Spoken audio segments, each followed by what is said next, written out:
I got a little bit stuck in my story, writing this story that I'm working on right now. Mm-hmm. And I have found if I find songs that speak to the characters that I'm writing, then I listen to those when I'm not writing. I can get into their mindset and come up with what they're going to do better. Since I'm such a, pantser, I've been finding a lot of songs that just fit with my different characters in this story now that I know their personalities better. Very interesting because it's very rare that I find a song that connects me to my character, if that makes sense. Like, I actually don't listen to music when I write. If I do listen to music, it would generally be like Christian music. And so I would actually, a lot of times, I would put that on as my background. It's like people who enjoy doing Pinterest boards for their novels. Mm-hmm. So many different ways to, bring your novel and characters to life. That creativity. I went and bought milk last night to make sure I could have hot chocolate this morning. Alrighty, I have my trusty old rooibos tea with me over here. Delish. I love your clear cup. I was actually very hesitant to have it in a clear cup because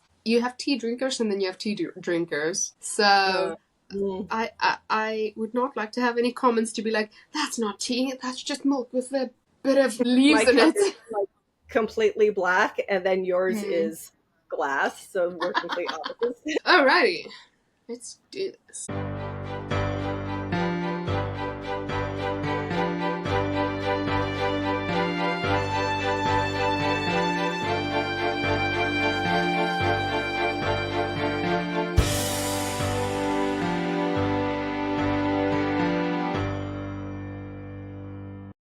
Hello everyone and welcome to Tea and Tales. I'm Madeleine Arnau. And I'm Sarah Sampson. If you're new to Tea and Tales, welcome. And for those of you who have been here with us for a long time, welcome back. We're grateful to see you here and thank you for sharing and liking all of our stuff. We would especially like to thank Frankie Sutton. Today, our episode is on comp titles. This one in particular comes because we had a listener who wrote to us and said, I really need you to dig into this. You've mentioned it a few times. I don't get it. And I want to query, please, what is this? I feel it's almost similar to showing versus telling. To be like, comp titles, and you're like, what does that mean? So Sarah, what is a comp title? I'm going to take the short and sweet definition that I found on authornews.penguinrandomhouse.com. We've talked about Penguin Random House before. They are one of the big 5 publishers. So this is what they have to say about comp titles. Comparison or comp titles are books that are similar to yours in one of 2 ways. Either the content is comparable or the sales trends are expected to be similar. I love that short and sweet because everything that we're going to talk about today will go back to one of those 2 points, is that it's similar to your book and has a projected sales that is similar. Now, I'm not a marketer. I don't know if you guys are marketers. So that second part kind of like freaks me out because my accounting background says, goodness gracious, that's a lot of work to do to figure out projected sales. So we're going to use some resources to talk about how do you guesstimate your sales enough to put a good comp title forward. I think the first thing you actually have to understand and have to think about when you approach getting yourself comp titles is figure out what your genre is. Because if you don't know what your genre is, if I write romance, I can't go and comp a mystery novel because those are completely different things. And if you do that, an agent's going to wonder whether you know the industry first, whether you know your target audience, and whether you are actually writing romance if you go and comp mystery novels. I've always known I write romance, and I think you, Sarah, have always known you write fantasy. And there are people who are like, yes, I'm a memoir person, but there are people who do struggle to find what their genre is.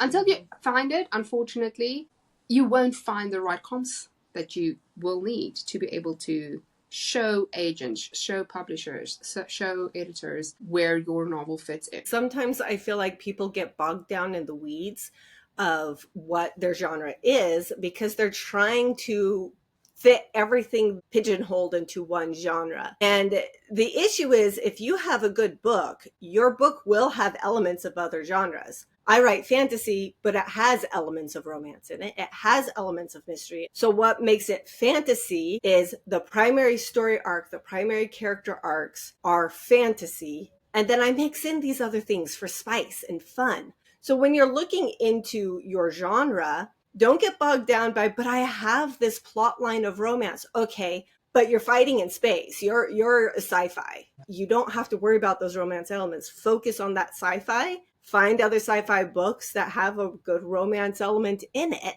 and you're going to find yourself a comp title. In the beginning, I also kind of struggled with, okay, but how am I going to find a comp title, and how am I going to, like, how's it going to fit with my novel and be exactly what my novel is? And that is the absolutely last thing that you should be thinking about when you do find comp titles. It shouldn't be exactly as your book, because then why are you querying this book to agents? Because they already have a book like that. So I love what you say about like finding elements. Like, yes, you do write fantasy, but you have elements of something else in that. For example, for my comps that I do use, I would be like, think of the enemies to lovers and in this novel, and the self-discovering journey in this novel. So it is just elements of something in that novel that you can connect with your novel. It doesn't have to have the exact same plot lines or the exact same characters, because again, then why would someone want it if it's exactly the same as someone else? I have seen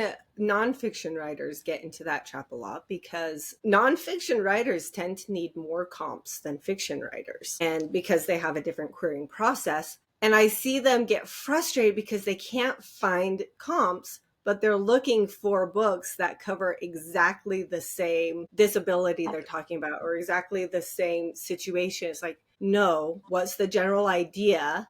If you're writing about blind people, you can comp something about deaf people, because they're in the same arena, if that makes sense. Don't let yourself get too bogged down and trapped into the exactness of your book. What people want to see is that there's an audience for your book. So if the audience of your book is going to like Lord of the Rings, they will like Forgotten Realms. Why? Because they're both medieval fantasies that go on adventures. People who know those books know they are very different, but the audience is the same. And that's what you are looking for, is that audience connection. Yeah, 100% agree with that. And I think a lot of times, if you have ever queried an agent before and you query them through Query Manager, you will find that sometimes they will ask at the bottom, like, who is your target audience? Or what books are similar to yours? And I think that is also a great way to find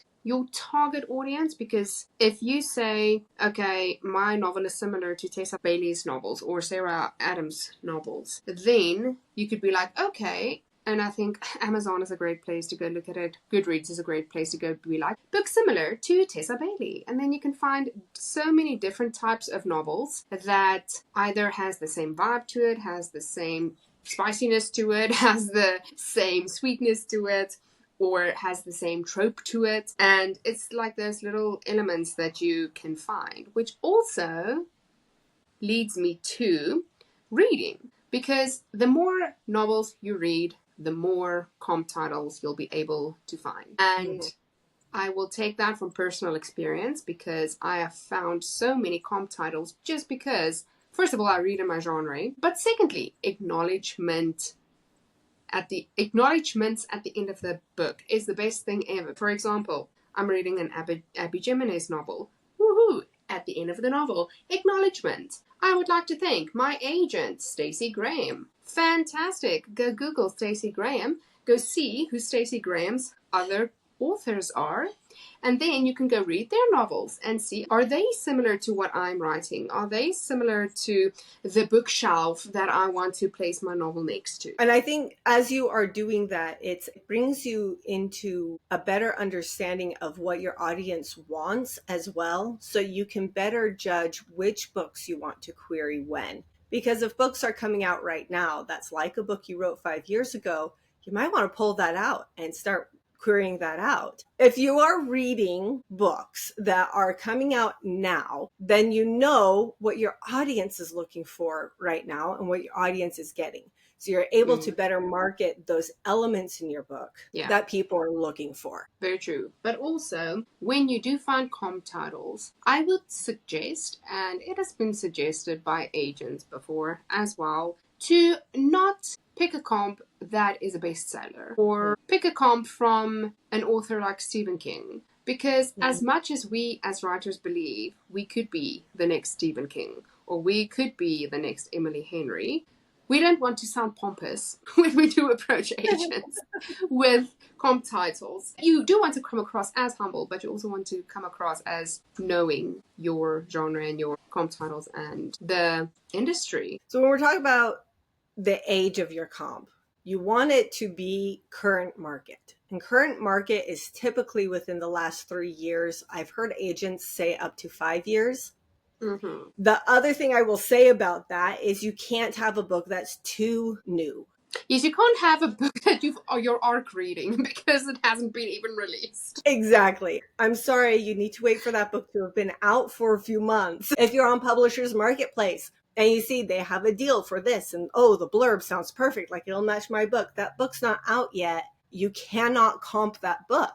It might be a fun one for later for the book I'm writing right now. I don't want to use one for my book I'm querying now that hasn't already been out for at least a few months. You have to give them something to stand on. And you can't stand on something that has no data or very little data. If you find a book that's a perfect comp that sold 20 copies, it's not going to work for the agent. They're not going to see a market with that. People might be asking, okay, thank you so much for telling me that I have to have a comp title that is 3 to 5 years old. But how many comp titles do I need to put in a query letter? This is the one that's kind of tricky because I like to make sure I have 3 or 4 comp titles. But Sarah's in the query letter, a little overachiever, I guess. The query letter only wants you to have 2 comp titles and then move on. So why do I do 3 to 4? It's because if I'm looking at one agent who likes certain things in a book, I will switch out a comp title that is more comparable to their wants as opposed to a different one. And so I like to have a few. Now, if you're nonfiction have to have 5 comp titles in their proposal. So they're going to want a lot more comp titles put together early. You know what I actually started doing? Because I do read so many novels, I kind of forget what happens in a majority of them. So as I'm reading it, I'm like, ooh, that is like the book that I'm writing, or that is like the book that I have written, or that is like the book that I have an idea for in the future. I would screenshot it, I would highlight it, and I would write the author's name and the book title, and then I would write what about that piece that I highlighted can be comparable to my novel. Then I actually created a spreadsheet for myself. I literally at the bottom tabs, I have each of my novels that I've written. And then in each of those tabs, I have the book title, I have the author, I have the agent, and then I have the date that the novel was released. And then I have a column for why this novel can be connected to my novel. I mean, that's just me. I think I'm the overachiever here, flipping my hair over my shoulder. Sometimes I would have like 10 to 15 comps because, as you said, each agent I approach, not only do I want intro paragraph to be connected to the agent, but I also want my comp titles to connect to the agent. So then it shows the agent that, first of all, you did your research. Second of all, you did your research. And third of all, you want to say it, Sarah?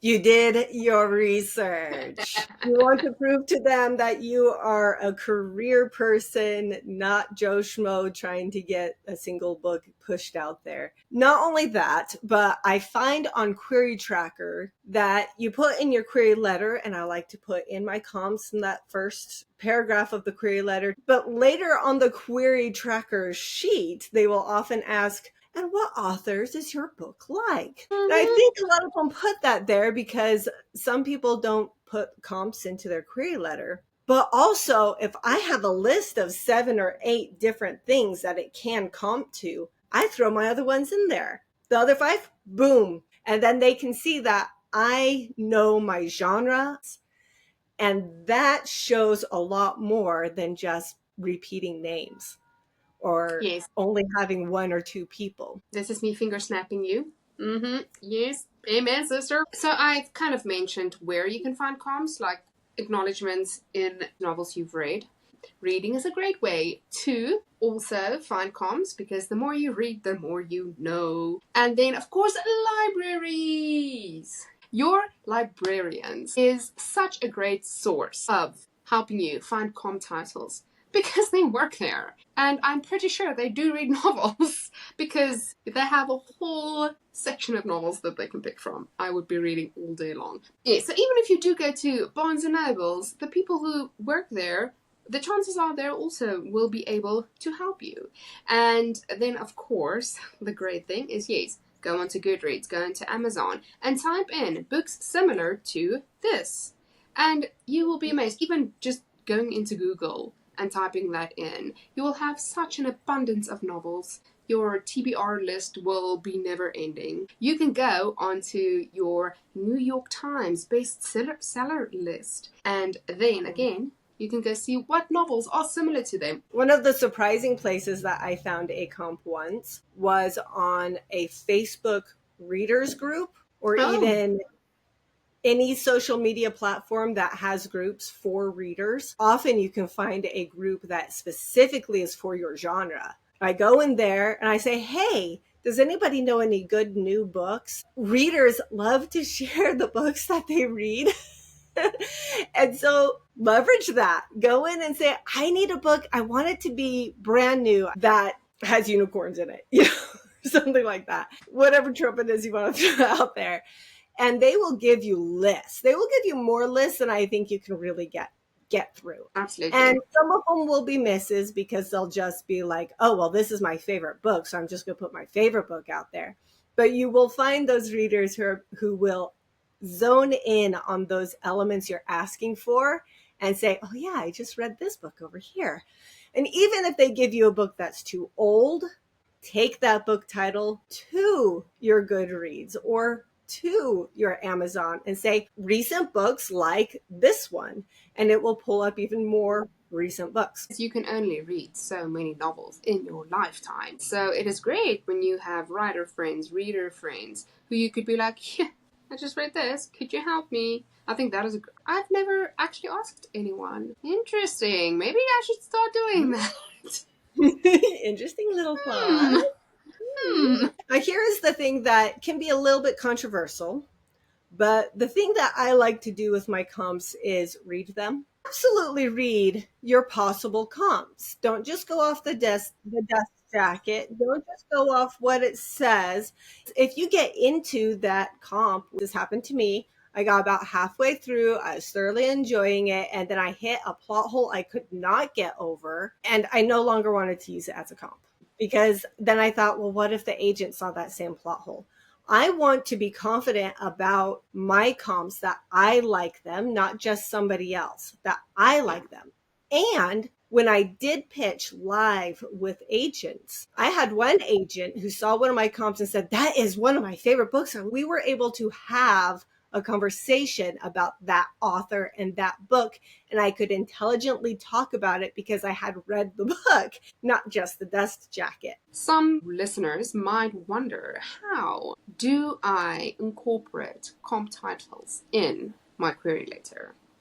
And there are so many different ways that you can do it. I always say simple and easy, because you don't want your first introduction to an agent to be bombarded with so many words that they don't know if they're coming or going, and then they're like, oh my gosh, is this going to be the writing as well? So I found this from bluepencilagency.com. What are comp titles and how do you choose them? And they had a few short and sweet phrases that you can use when you want to use those comp titles. So for example, and Sarah, I'm gonna have a fun little game with you right now. I'm gonna read the sentence and then you're gonna have to say comp titles for me in them. Okay, are you ready? You're the one who knows books. Are you kidding me? Putting you on the spot here, putting you on the spot. Can I use imaginary names or do they have to be real? I won't know, so go for gold. Yes. Alrighty, so first one. My novel would appeal to readers of Bananas on Trees by Susan Sally. and Comparing Apples and Oranges by Eileen Beckard. Okay, so that's one way you could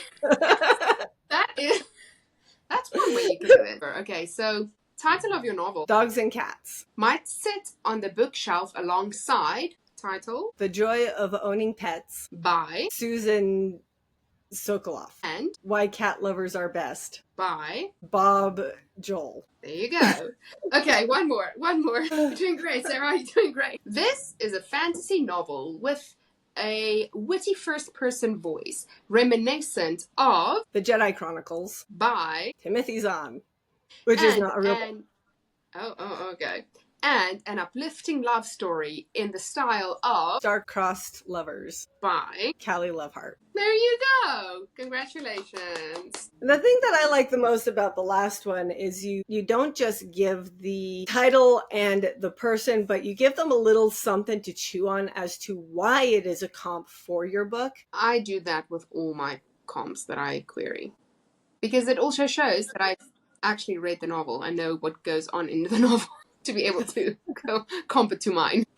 Exactly. And I think that sometimes we want to make it super long. Like we want to explain exactly and everything about it rather than find that one 3-word, 4-word phrase that summarizes the point you want to use. I might have a comp that is similar to my book in 5 different ways. The voice, a theme, something like that. But I will zero in on the point that agent specifically wants. If I'm reading their bio and they specifically say, I love this type of voice, that's what I'm going to focus in on. Or if they say, this type of trope is one of my favorites, I'm going to switch over same comp, different thing to tell them about that comp, so that the agent sees why I want them to agent me. Yeah, it tells the agent that you actually know who they are, you know what they are looking for. And they want that because then they're like, yes, you know what? I can work with someone like this because they actually take that extra step. The last point I want to make is I've heard authors say, why do I have to do this work? Isn't that the agent's job? If you're a self-publishing author, you absolutely want to do the work because you are your own marketing service. But also, agents like to use those comps as they go forward. And they'll say, I like those comps, let's add these ones to it as we query to publishers. And then publishers will also take those comps and new ones that have come out since and use those to reach out to in their marketing to sell your book. Comps happen at every single step. And I think that comes in really clearly from Penguin Random House, talking about how they use comps to sell your book. If they know that you know what comps are, they're going to feel much better about getting into a business relationship with you to be able to sell that book. We like to keep things short and sweet here on Tea and Tales. Get your fingers back on the keyboard and your pens back on the paper. If you love what we're doing here, if you enjoy the topics that we are discussing, go follow us on Instagram, Facebook, and Threads at Tea and Tales Podcast, and at Twitter/X and TikTok at Podcast Tea Tales. And go to that purple icon on your device and go give us 5 stars and go comment and tell us what comp titles you have used for your novels. You can even be like, I'm writing this. What comp titles could someone recommend for me? Because that is why we are here. That's why we wanted to create this community, so that we can help each other thrive in this industry. Happy writing. Bye!